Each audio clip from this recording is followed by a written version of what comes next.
ഈശോയിൽ ഏറ്റവും സ്നേഹം നിറഞ്ഞ ഗുഡ്നസ് ടി വിയുടെ പ്രേക്ഷകരെ, ബൈബിളിലൂടെ ഒരു തീർത്ഥാടനം എന്ന ബൈബിൾ പഠനത്തിൻ്റെ എപ്പിസോഡിലേക്ക് ഏവർക്കും സ്വാഗതം.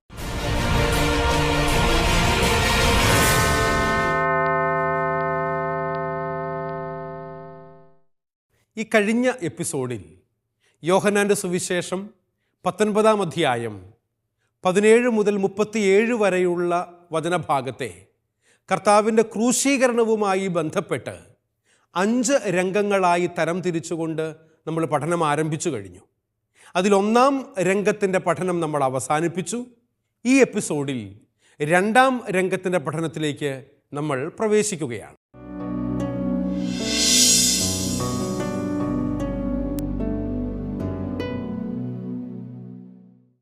യോഹന്നാൻ്റെ സുവിശേഷം 19-ാം അധ്യായത്തിൻ്റെ 23-24 വാക്യങ്ങളിലാണ് പ്രധാനമായും നമ്മൾ 2-ാം രംഗത്തെ തുന്നലില്ലാത്ത അങ്കിയെക്കുറിച്ചുള്ള പരാമർശങ്ങൾ കാണുന്നത്.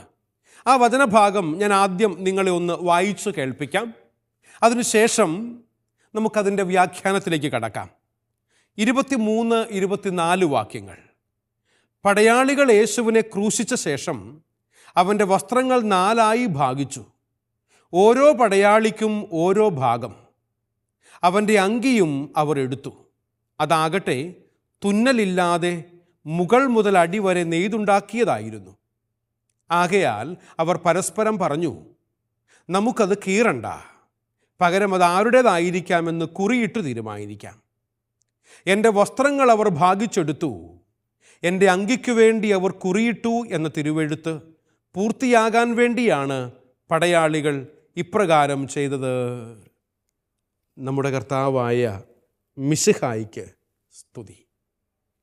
പ്രിയ സഹോദരീ സഹോദരങ്ങളെ, ഈ 2 വാക്യങ്ങൾ ഈശോയെ ക്രൂശിച്ചതിനു ശേഷം പടയാളികൾ അവൻ്റെ വസ്ത്രങ്ങൾ 4 ഭാഗിച്ച് വീതം വെച്ചതിനെക്കുറിച്ചും തുന്നലില്ലാതെ നെയ്തുണ്ടാക്കിയ അങ്കി കീറാതെ അതാരുടേതായിരിക്കണമെന്ന് കുറിയിട്ട് തീരുമാനിക്കുകയും ചെയ്തു എന്നുള്ളതാണ് ഈ വചനഭാഗം പരാമർശിക്കുന്നത്.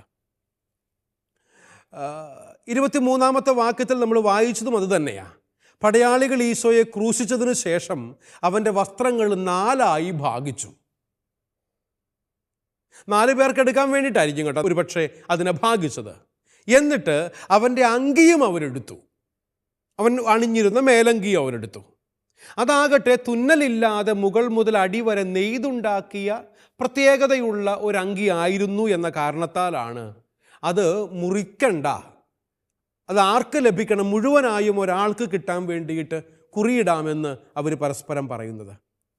ഇവിടെ തുന്നലില്ലാത്ത അങ്കി സഭയുടെ ഐക്യത്തെ സൂചിപ്പിക്കുന്ന ഒരു പ്രതീകമായി കാണാൻ ബൈബിൾ പണ്ഡിതന്മാർ ശ്രമം നടത്തുന്നുണ്ട്. തുന്നൽ എന്നതിന് ഗ്രീക്കിൽ ഉപയോഗിച്ചിരിക്കുന്നത് സ്കിസ്മ എന്ന വാക്കാണ്. സ്കിസ്മ എന്ന വാക്ക് പിന്നീട് സഭയിലെ വിഭാഗീയതയെ സൂചിപ്പിക്കുന്ന സിസം എന്ന വാക്കിലേക്ക് മാറി എന്നുള്ളതും ഇവിടെ പ്രസ്താവ്യമാണ് എന്ന് എനിക്ക് തോന്നുന്നു. സഭയുടെ ഐക്യത്തെ സൂചിപ്പിക്കുന്ന തുന്നൽ കൂടാതെയുള്ള അങ്കിയായി സഭാഗാത്രത്തെ മനസ്സിലാക്കാൻ വേണ്ടിയുള്ള ശ്രമം എന്നുള്ളത്, പ്രിയപ്പെട്ടവരെ, നമ്മുടെ ജീവിതങ്ങളിലേക്ക് കൊണ്ടുവരുന്ന വലിയൊരു യാഥാർത്ഥ്യമുണ്ട്. ഒരിടയനും ഒരു തൊഴുത്തും എന്നുള്ള ക്രിസ്തുവിൻ്റെ സഭയെക്കുറിച്ചുള്ള ഒരു സ്വപ്നമാണത്. പഴയ നിയമത്തിൽ ഇസ്രായേലിൻ്റെ ഗോത്രങ്ങളുടെ വിഭജനം അങ്കി കീറലുമായി ബന്ധപ്പെടുത്തിക്കൊണ്ട് മനസ്സിലാക്കാൻ സാധിക്കും. എന്ന് പറഞ്ഞാൽ രാജാക്കന്മാരുടെ 1-ാം പുസ്തകത്തിൽ ജെറോബോവാമും അഹിയ പ്രവാചകനും തമ്മിൽ കണ്ടുമുട്ടുന്ന സന്ദർഭത്തിൽ ഒരു സംഭാഷണം നടക്കുന്നതായിട്ട് രാജാക്കന്മാരുടെ 1-ാം പുസ്തകത്തിൽ മനോഹരമായ ഒരു വിവരണമുണ്ട്.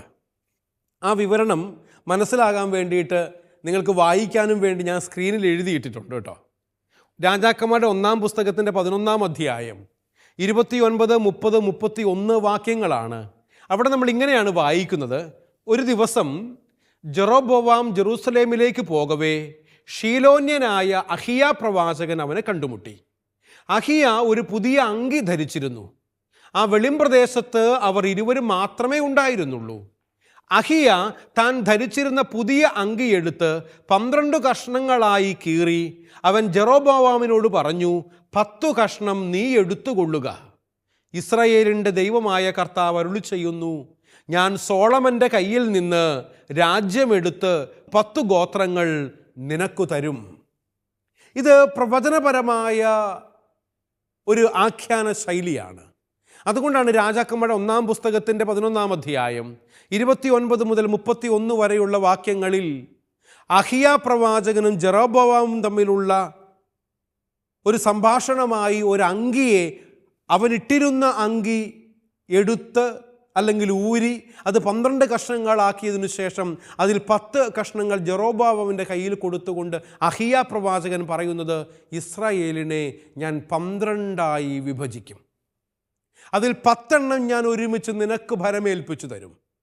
ഇപ്രകാരം 2ആയി വിഭജിക്കപ്പെടുന്ന ഇസ്രായേലിനെ, പ്രിയ സഹോദരങ്ങളെ, നമ്മൾ ചരിത്രത്തിലും ബൈബിളിലും നമ്മൾ കാണുന്നുണ്ട്. പ്രവാചകൻ്റെ അങ്കി പഴയ ദൈവജനത്തെ സൂചിപ്പിക്കുന്നത് പോലെ പുതിയ നിയമപ്രവാചകനായ ഈശോയുടെ അങ്കി പുതിയ ദൈവജനമായ സഭയെ സൂചിപ്പിക്കാൻ വേണ്ടി ഉപയോഗിക്കുന്നു എന്നുള്ളതും സഹോദരങ്ങളെ നമുക്കിവിടെ മനസ്സിലാക്കാൻ സാധിക്കുന്ന ഒരു യാഥാർത്ഥ്യമാണ്. എന്ന് പറഞ്ഞാൽ 4ആയി ഭാഗിക്കപ്പെട്ട ഈശോയുടെ വസ്ത്രങ്ങൾ ലോകത്തിന് 4 കോണുകളിലേക്കും വ്യാപിക്കുന്ന വൈവിധ്യമാർന്ന സഭയെ സൂചിപ്പിക്കുന്നു എങ്കിൽ, തുന്നലില്ലാത്ത അങ്കി വൈവിധ്യത്തിൽ ഏകത്വം കാത്തു സൂക്ഷിക്കുന്ന സഭയുടെ ഐക്യത്തെ സൂചിപ്പിക്കുന്നു എന്നും മനസ്സിലാക്കാൻ നമുക്ക് സാധിക്കും. നാനാത്വത്തിൽ ഏകത്വം എന്നുള്ള നമ്മുടെ ഇന്ത്യയുടെ ബഹുസ്വരമായ കാഴ്ചപ്പാടിലും നമുക്കൊക്കെ ഏകത്വത്തോടുകൂടെ ജീവിക്കാൻ സാധിക്കുന്നു എന്നുള്ള തിരിച്ചറിവ് കത്തോലിക്ക സഭയുടെ അല്ലെങ്കിൽ ക്രൈസ്തവ സഭയുടെ ആരംഭവുമായി ബന്ധപ്പെട്ടും വളർച്ചയുമായി ബന്ധപ്പെട്ടും ഇപ്രകാരമുള്ള ഒരു സൂചനയിലൂടെ, ഉദാഹരണത്തിലൂടെ മനസ്സിലാക്കാൻ സാധിക്കുന്ന കാര്യമാണ്. നമുക്കത് മനസ്സിലാക്കാൻ എളുപ്പമുണ്ട് എന്നതാണ് ഇന്ത്യക്കാരായ നമ്മെ സംബന്ധിച്ചുള്ള ഒരു പ്രത്യേകത എന്ന് പറയുന്നത്. എന്ന് പറഞ്ഞാൽ, എപ്രകാരമാണോ കർത്താവിൻ്റെ വസ്ത്രം 4ആയി അവർ കീറി മുറിച്ചെടുത്തത്, അത് ലോകത്തിൻ്റെ നാനാദിക്കുകളിലേക്കും കർത്താവിൻ്റെ സഭ എപ്രകാരമാണ് വളർന്നു പന്തലിക്കേണ്ടത് എന്നും ഈ ലോകം മുഴുവൻ ഒരു ആട്ടിൻ കൂട്ടമായി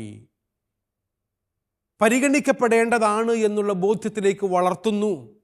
അതിനുശേഷം മേലങ്കി തുന്നൽ കൂടാതെ നെയ്യപ്പെട്ടത് എന്ന അർത്ഥത്തിൽ ഒത്തിരിയേറെ ബഹുസ്വരമായ ഈ സഭയുടെ സംവിധാനത്തെ ഏകമായി ഒന്നിപ്പിക്കുന്ന ദൈവിക പദ്ധതിയുടെ ഭാഗമായി മനസ്സിലാക്കാൻ വേണ്ടിയുള്ള ഒരു സൂചന ഈ വചനഭാഗം നമുക്ക് നൽകുന്നുണ്ട്. ഈശോയുടെ മരണം ഈ ഐക്യത്തെ ലക്ഷ്യമാക്കിയുള്ളതാണ്. എല്ലാവരും ആ ക്രൂശിലേക്ക് നോക്കുകയും കുരിശ് നമ്മുടെ എല്ലാവരുടെയും രക്ഷയുടെ അടയാളമായി ലോകത്തിൻ്റെ നാനാഭാഗങ്ങളിലുമുള്ള എല്ലാ സഭാവിഭാഗങ്ങളെയും ഒരു സഭാഗാത്രമാക്കി മാറ്റിക്കൊണ്ട് കുരിശ് ഉയർന്നു നിൽക്കുകയാണ്. അത് ക്രൂശിക്കപ്പെട്ട ക്രിസ്തുവിലൂടെയാണ് മഹത്വീകൃതമായത് എന്ന് നമുക്കറിയാം. തുന്നലില്ലാത്ത അങ്കി ഈശോയുടെ മരണത്തിലൂടെ യാഥാർത്ഥ്യമാകുന്ന മാനവകുലത്തിൻ്റെ രക്ഷാകരമായ ഐക്യത്തെ സൂചിപ്പിക്കുന്നു എന്ന് സുവിശേഷകൻ പ്രതീകാത്മകമായി ഇവിടെ അവതരിപ്പിക്കുകയാണ്. പ്രധാന ആചാര്യനായ കയ്യാഫാസിൻ്റെ പ്രവചനവും ഇവിടെ പൂർത്തിയാകുന്നു എന്നതാണ് സൂചന. എന്തായിരുന്നു കയ്യപ്പായുടെ പ്രവചനമെന്ന് നമുക്കറിയാമല്ലോ, അല്ലേ? സ്ക്രീനിലേക്ക് നോക്കിക്കേ. ആ കയ്യഫാസിൻ്റെ പ്രവചനം ഇവിടെ എഴുതിയിട്ടിട്ടുണ്ട്. യോഹന്നാൻ 11-ാം അധ്യായം 51-52 വാക്യങ്ങളിലാണ് കയ്യഫാസ് ഇപ്രകാരം പ്രവചിച്ചത്. അവൻ ഇത് സ്വമേധയാ പറഞ്ഞതല്ല, പ്രത്യുത ആ വർഷത്തെ പ്രധാന പുരോഹിതൻ എന്ന നിലയിൽ ജനത്തിനു വേണ്ടി ഈശോ മരിക്കേണ്ടിയിരിക്കുന്നു എന്ന് പ്രവചിക്കുകയായിരുന്നു. ജനത്തിനു വേണ്ടി മാത്രമല്ല, ചിതറിക്കിടക്കുന്ന ദൈവമക്കളെ ഒരുമിച്ച് കൂട്ടുന്നതിനു വേണ്ടിയും. ഇതാണ് അദ്ദേഹത്തിൻ്റെ പ്രവചനം എന്ന് പറയുക. പ്രധാന ആചാരനായി കയ്യഫാസിൻ്റെ പ്രവചനവും ഇവിടെ പൂർത്തിയാകുന്നുണ്ട്. കർത്താവിൻ്റെ കുരിശുമരണത്തോടുകൂടെ ചിതറിക്കിടക്കുന്ന ദൈവജനത്തെ ഒരുമിച്ച് കൂട്ടാൻ വേണ്ടിയിട്ടുള്ള പ്രയത്നമാണ് ഈ വചനത്തിൻ്റെ സൂചനയെന്ന് നമുക്ക് മനസ്സിലാക്കാൻ സാധിക്കും. പ്രിയപ്പെട്ടവരെ, സഭകൾ പരസ്പരം പോരടിച്ച് കലഹിച്ചുകൊണ്ട് ഭിന്നിച്ചു നിൽക്കേണ്ടവരല്ലെന്നും ഭിന്നിച്ച് തളരുകയല്ല, ഒരുമിച്ച് വളരുകയാണ് വേണ്ടത് എന്നും നമ്മളെ ഓർമ്മപ്പെടുത്തുന്നുണ്ട് തുന്നൽ കൂടാതെയുള്ള അങ്കി. ഈ പരാമർശം വളരെ പ്രധാനപ്പെട്ടതാകട്ടോ.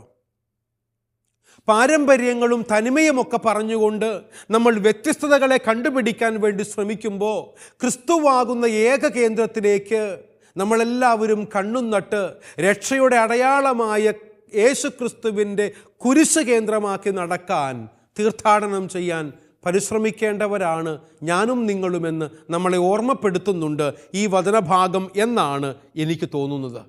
അതുകൊണ്ടാണ് നല്ല ഇടയനായ ഈശോയും ഈ ഐക്യത്തെപ്പറ്റി പറയുന്നതായി യോഹന്നാൻ്റെ സുവിശേഷം 10-ാം അധ്യായത്തിൻ്റെ 16-ാം തിരുവചനം നമ്മളെ ഓർമ്മപ്പെടുത്തുന്നത്.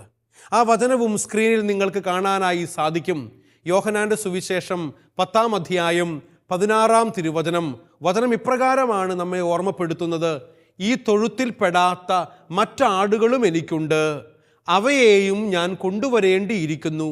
അവ എൻ്റെ സ്വരം ശ്രവിക്കും. അങ്ങനെ ഒരാട്ടിൻ പറ്റവും ഒരിടയനുമാകും. ഒരാട്ടിൻ പറ്റവും ഒരു ഇടയനുമാകുന്ന രീതിയെക്കുറിച്ചുള്ള ഈശോ തന്നെയും നല്ല ഇടയനായി അവതരിപ്പിച്ചുകൊണ്ട് പറയുന്ന വചനഭാഗം 10-ാം അധ്യായത്തിൽ തന്നെയുണ്ട്. അതിൻ്റെ പൂർത്തീകരണം സംഭവിക്കണമെന്നാണ് ഇവിടെ ഓർമ്മപ്പെടുത്തൽ. ശ്ലീഹന്മാരുടെ വചനം നിമിത്തം തന്നിൽ വിശ്വസിക്കാനിരിക്കുന്ന സഭാംഗങ്ങൾക്ക് വേണ്ടിയുള്ള ഈശോയുടെ പ്രാർത്ഥനയും ഇവിടെ ഐക്യം ലക്ഷ്യം വെച്ചുകൊണ്ടുള്ളതാണ് എന്ന് യോഹന്നാൻ 17-ാം അധ്യായത്തിൻ്റെ 20-21 വാക്യങ്ങളിലെ പുരോഹിത പ്രാർത്ഥനയിലൂടെ നമ്മളെ ഓർമ്മപ്പെടുത്തുന്നുണ്ട്. പ്രിയപ്പെട്ടവരെ, നമ്മളൊക്കെ വ്യത്യസ്തമായി ചിന്തിക്കുന്നവരാണ് എങ്കിലും ക്രിസ്തുവാകുന്ന നമ്മുടെ ലക്ഷ്യം സ്വന്തമാക്കാൻ വേണ്ടിയിട്ട് പല രീതികളിലൂടെ, പല വഴികളിലൂടെ നമ്മളൊക്കെ പ്രയാണം ചെയ്തുകൊണ്ടിരിക്കുന്നവരാണ്. ഈ സംഭവം തിരുവെഴുത്തിൻ്റെ പൂർത്തീകരണമായിട്ടാണ് സുവിശേഷകൻ അവതരിപ്പിക്കുന്നത്. എന്താണ് പൂർത്തിയായത്? 19-ാം അധ്യായത്തിൻ്റെ 24-25 വാക്യങ്ങളിൽ നമ്മൾ വായിച്ചു കേട്ട വചനഭാഗം ഓർമ്മപ്പെടുത്തുന്നത് പോലെ, എൻ്റെ വസ്ത്രങ്ങൾ അവർ ഭാഗിച്ചെടുത്തു, എൻ്റെ അങ്കിക്കു വേണ്ടി അവർ കുറിയിട്ടു എന്ന തിരുവെഴുത്ത് പൂർത്തിയാകാൻ വേണ്ടിയാണ് പടയാളികൾ ഇപ്രകാരം ചെയ്തത്. തിരുവെഴുത്തുകളെല്ലാം പൂർത്തിയാകേണ്ടിയിരിക്കുന്നു. സുവിശേഷകൻ ഇവിടെ ഉദ്ദേശിക്കുന്ന തിരുവെഴുത്ത് ഏതാണെന്നറിയാവോ? 22-ാം സങ്കീർത്തനമാണ് ഇവിടെ എഴുതപ്പെട്ടിരിക്കുന്നത്. അതാണ് തിരുവെഴുത്തായി വ്യാഖ്യാനിക്കപ്പെട്ടിരിക്കുന്നത്.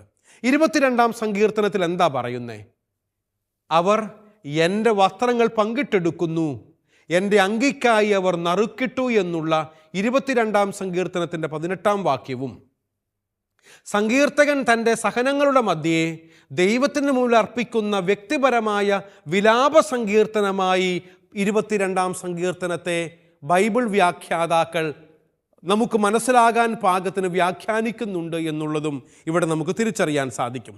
അതുകൊണ്ട് തന്നെയും പ്രിയ സഹോദരങ്ങളെ ഓർക്കുക, കർത്താവിൻ്റെ മേലങ്കിക്ക് വേണ്ടി അവർ കുറിയിട്ടു, അവർ ഭാഗിച്ചെടുത്തു എന്നൊക്കെയുള്ള 22-ാം സങ്കീർത്തനത്തിൻ്റെ 18-ാം വാക്യം ഇവിടെ പൂർത്തിയാകുകയാണ്.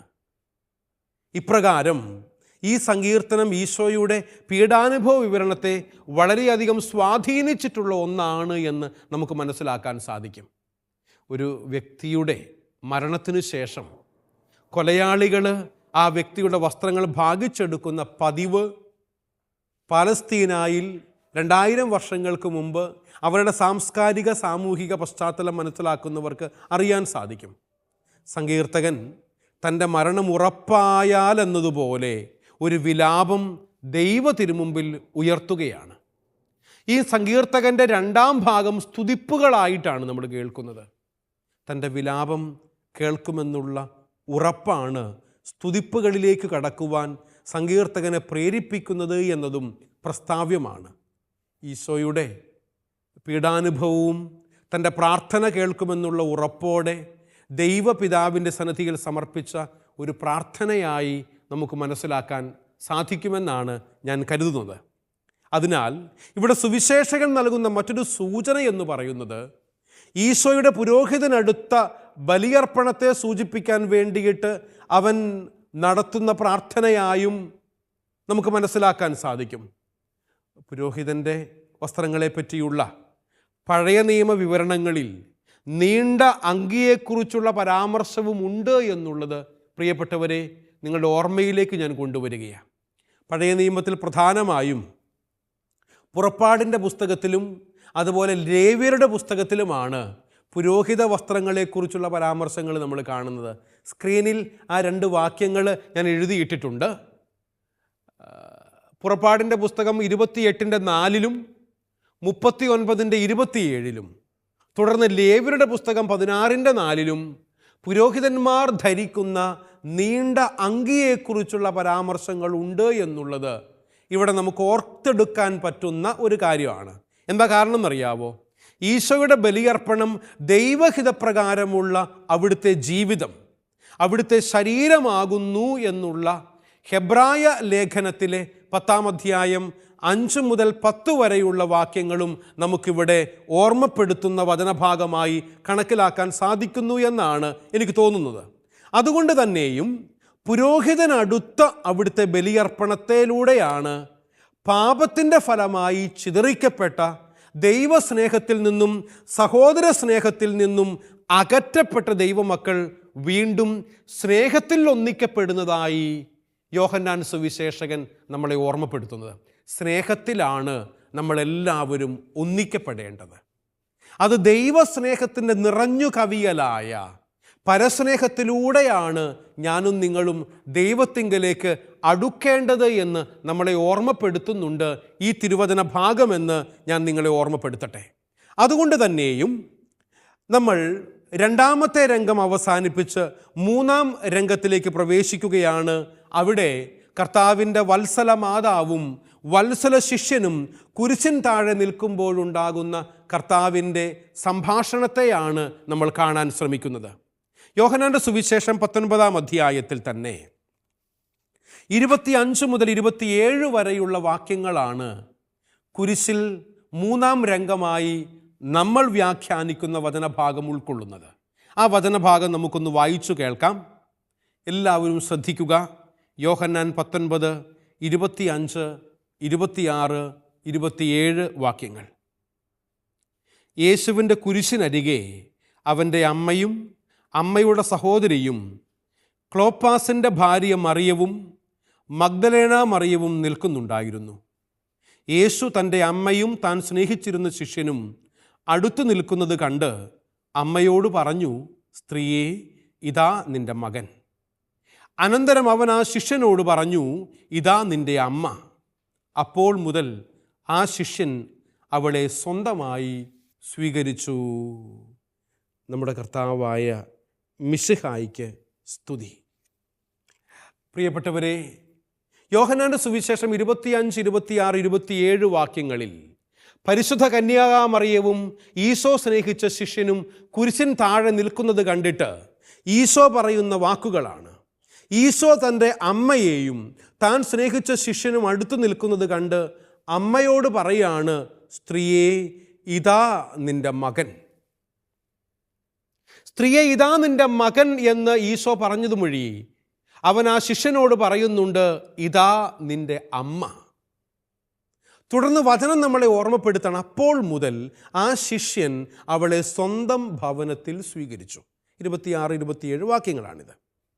തൻ്റെ കാലശേഷം അനാഥയാകുമായിരുന്ന തൻ്റെ അമ്മയെ ഈശോ യോഹന്നാൻ ശ്ലീഹായെ ഭരമേൽപ്പിക്കുകയും യോഹന്നാൻ മറിയത്തെ തൻ്റെ ഭവനത്തിലേക്ക് കൂട്ടിക്കൊണ്ടു പോവുകയും ചെയ്യുന്ന ഈ രംഗത്തെ മനോഹരമായ വ്യാഖ്യാനങ്ങൾക്ക് ബൈബിൾ പണ്ഡിതന്മാർ ഉപയോഗപ്പെടുത്തിയിട്ടുണ്ട് എന്നുള്ളതൊരു യാഥാർത്ഥ്യമാണ്. എന്ന് പറഞ്ഞാൽ മറിയത്തിൻ്റെ നിത്യകന്യാത്വത്തിൻ്റെ തെളിവായി ചില സഭാപിതാക്കന്മാരും ഇതിനെ വ്യാഖ്യാനിക്കുന്നുണ്ട്. ഇതൊക്കെ ശരിയായിരിക്കാം. എന്നാൽ യോഹന്നാൻ സുവിശേഷകന് ഈ സംഭവവും സൂചനാത്മകമായിട്ടാണ് അവതരിപ്പിക്കുന്നത് എന്നുള്ളതാണ് യാഥാർത്ഥ്യം. കാരണം എന്താണെന്നറിയാവോ? ഇവിടെ മറിയത്തെ സ്ത്രീ എന്നും യോഹന്നാനെ ഈശോ സ്നേഹിച്ച ശിഷ്യൻ എന്നും സംബോധന ചെയ്യുന്നത് സൂചനാത്മകതയുടെ ഒരടയാളമാണ്. എന്ന് പറഞ്ഞാൽ നിങ്ങൾക്കറിയാം, 2 സന്ദർഭങ്ങളിൽ മാത്രമാണ് ഈശോ മറിയത്തെ സ്ത്രീ എന്ന് സംബോധന ചെയ്യുന്നതായി യോഹന്നാൻ ശ്ലീഹ തൻ്റെ സുവിശേഷത്തിൽ രേഖപ്പെടുത്തിയിട്ടുള്ളത്. അതിലൊന്നാമത്തേത് യോഹന്നാൻ 2-ാം അധ്യായത്തിൻ്റെ 4-ാം തിരുവചനത്തിൽ കാനായിൽ കല്യാണ വീട്ടിൽ വെച്ചാണ് ഈശോ സ്ത്രീയെ എനിക്കും നിനക്കും എന്ത് എന്ന് ചോദിച്ചുകൊണ്ട് അമ്മയെ സ്ത്രീ എന്ന് സംബോധന ചെയ്യുന്നത്. രണ്ടാമതായി നമ്മൾ ഇപ്പോൾ വായിച്ചു കേട്ട യോഹന്നാൻ 19-ാം അധ്യായത്തിൻ്റെ 26-ാം തിരുവചനത്തിൽ കാൽവരി മലയുടെ മുകളിൽ കുരിശിൽ കിടന്നുകൊണ്ടാണ് ഈശോ സ്ത്രീയെ എന്ന് പറയുന്നത്. ഒന്ന് ഈശോയുടെ മഹത്വീകരണത്തിൻ്റെ ആരംഭത്തിലും രണ്ടാമത്തേത് ഈശോയുടെ മഹത്വീകരണത്തിൻ്റെ അവസാനത്തിലുമാണ് നടക്കുന്നത് എന്ന് നമുക്ക് മനസ്സിലാക്കാൻ പറ്റും. എന്ന് പറഞ്ഞാൽ കർത്താവ് തൻ്റെ പരസ്യജീവിതത്തിൻ്റെ ആരംഭത്തിൽ ചെയ്ത ഒന്നാമത്തെ അടയാളമാണ് കാനായിലെ കല്യാണ വീട്ടിൽ വെള്ളം വീഞ്ഞാക്കിക്കൊണ്ട് അവൻ ചെയ്ത അടയാളം എന്ന് പറയുന്നത്. അവിടെയാണ് അവൻ സ്ത്രീയെ എന്ന് വിളിക്കുന്നത്. അവിടെ കർത്താവിൻ്റെ മഹത്വീകരണത്തിലേക്കുള്ള പ്രവേശനമാണ്. അവൻ്റെ മഹത്വീകരണം പൂർത്തിയാകുന്നത് കാൽവരി കുരിശിലാണെന്ന് നമ്മൾ മനസ്സിലാക്കി കഴിഞ്ഞു. അതുകൊണ്ട് തന്നെയും കർത്താവിൻ്റെ മഹത്വീകരണത്തിൻ്റെ അവസാനത്തിൽ സ്ത്രീയെ എന്ന് വിളിച്ചുകൊണ്ട് കുരിശൻ താഴെ നിൽക്കുന്ന വത്സല മാതാവിനെ വത്സല ശിഷ്യന് ഭരമേൽപ്പിച്ചു കൊടുക്കുകയാണ്. തൻ്റെ രക്ഷാകര പ്രവർത്തനത്തിൽ സഹകാരികളാകുന്നവളാണ്, അഥവാ രണ്ടാം ഹൗവയാണ് മറിയം എന്ന് ഈശോ ഇവിടെ സൂചിപ്പിക്കുന്നുണ്ട്. ഇവിടെ മറിയം സഭയെ സൂചിപ്പിക്കുന്നു എന്നും വേണമെങ്കിൽ പറയാം. പ്രോട്ടോടൈപ്പ് എന്ന് സാധാരണഗതിയിൽ ശാസ്ത്രീയമായി കുരിശൻ ചുവട്ടിൽ നിൽക്കുന്ന മറിയത്തെ സൂചിപ്പിച്ചുകൊണ്ട് പറയാറുണ്ട് എന്നുള്ളത് മനസ്സിലാക്കിയിരിക്കുക. എന്ന് പറഞ്ഞാൽ മറിയം സഭയുടെ പ്രതിനിധിയായിട്ടാണ് കുരിശൻ ചുവട്ടിൽ നിൽക്കുന്നത്. സഭയാണല്ലോ ഈശോയുടെ മഹത്വീകരണ ശേഷം അവിടുത്തെ രക്ഷാകര പ്രവർത്തനത്തിൽ സഹകരിക്കേണ്ടവൾ എന്നുള്ള ഓർമ്മപ്പെടുത്തൽ ഇതിലൂടെ നൽകുന്നുണ്ട് എന്നും നമുക്ക് മനസ്സിലാക്കാൻ സാധിക്കും. അതുകൊണ്ട് തന്നെയും സഹോദരങ്ങളെ നമ്മൾ മനസ്സിലാക്കുക, ഈശോ തൻ്റെ അമ്മയും താൻ സ്നേഹിച്ച ശിഷ്യനും അടുത്തു നിൽക്കുന്നത് കണ്ട് അമ്മയോട് പറയാണ്, എന്ത്, ഇതാ നിൻ്റെ മകൻ എന്ന് പറഞ്ഞുകൊണ്ട് സ്നാപക യോഹന്നാനെ അല്ല, മറിച്ച് ശിഷ്യനായ യോഹന്നാനെ നൽകുന്നു കുരിശൻ ചുവട്ടിൽ. സുവിശേഷകൻ രേഖപ്പെടുത്തിയിട്ടുള്ള മനോഹരമാണ് കേട്ടോ. കണ്ടു പറഞ്ഞു എന്ന പ്രയോഗം വെളിപ്പെടുത്തലിൻ്റെ ധ്വനി ഉൾക്കൊള്ളുന്നതാണ്. ഈശോയെ ആദ്യമായി ദൈവത്തിൻ്റെ കുഞ്ഞാടായി സ്നാപകൻ ലോകത്തിന് വെളിപ്പെടുത്തിയപ്പോഴും ഇതേ ശൈലി തന്നെയാണ് ഉപയോഗിച്ചതായി യോഹന്നാൻ്റെ സുവിശേഷം 1-ാം അധ്യായം 29-ാം തിരുവചനത്തിൽ നമ്മൾ കാണുന്നുണ്ട്. ഇവിടെ ഈശോ മറിയത്തിൻ്റെ മാതൃത്വം പരസ്യമായി പ്രഖ്യാപിക്കുകയാണ്.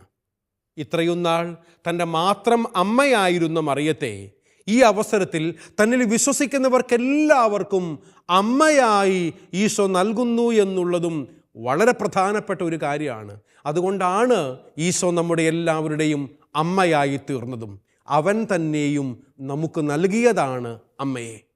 നീ ഒരു വിശ്വാസിയാണെങ്കിൽ വിശ്വസിക്കുന്ന ഏതൊരുവനും യേശു കർത്താവ് കാൽവരി കുരിശിൽ വെച്ച് യോഹന്നാൻ ശ്ലീഹായ്ക്ക് നൽകിയ അമ്മയുടെ അമ്മത്വത്തിലേക്ക് പ്രവേശിക്കാൻ, അമ്മയായി സ്വീകരിക്കാനുള്ള കൃപ ഏതൊരു വിശ്വാസിക്കും ലഭിക്കുകയാണ്.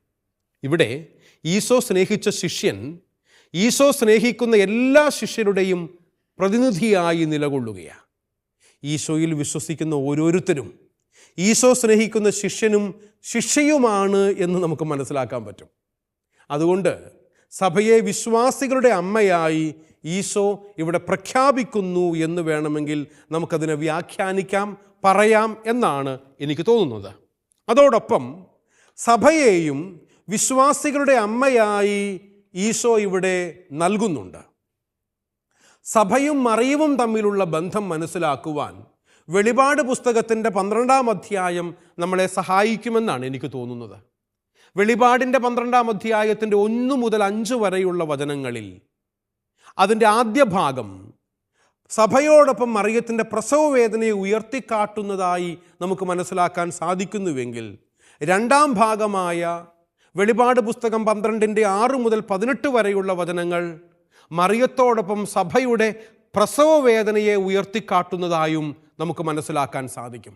ആദ്യ ഭാഗം മറിയത്തിൻ്റെ പ്രസവവേദനയാണെങ്കിൽ രണ്ടാം ഭാഗം സഭയുടെ പ്രസവവേദനയായി വെളിപാട് പുസ്തകം 12-ാം അധ്യായം ഓർമ്മപ്പെടുത്തുന്നുണ്ട്.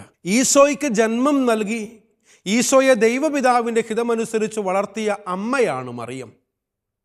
തന്നിൽ വിശ്വസിക്കുന്നവരെല്ലാം മിശിഹ രൂപം കൊള്ളുവാൻ സഹായിച്ചുകൊണ്ട് അവരോടൊപ്പം അവൾ ഉണ്ടായിരിക്കണമെന്ന് അവിടുന്ന് ആഗ്രഹിച്ചു എന്ന് ഈ വചനത്തിലൂടെ നമുക്ക് മനസ്സിലാക്കാൻ വേണ്ടി സാധിക്കും. അതുകൊണ്ടാണ് ആ ശിഷ്യൻ അവളെ സ്വന്തത്തിലേക്ക് സ്വീകരിച്ചു എന്ന മൂലഭാഷയിൽ രേഖപ്പെടുത്തിയിരിക്കുന്നത്. ശ്രദ്ധിക്കണം കേട്ടോ. ആ ശിഷ്യൻ അവളെ സ്വന്തത്തിലേക്ക് സ്വീകരിച്ചു എന്നാണ് മൂലഭാഷയായ ഗ്രീക്കിൽ എഴുതപ്പെട്ടിരിക്കുന്നത്. തൻ്റെ ജീവിതത്തിൽ തൻ്റെ സ്വന്തം അമ്മയായി മറിയത്തെ യോഹന്നാൻ സ്വീകരിച്ചു എന്നാണ് ഇതിലൂടെ നമുക്ക് മനസ്സിലാക്കാൻ സാധിക്കുന്നത്.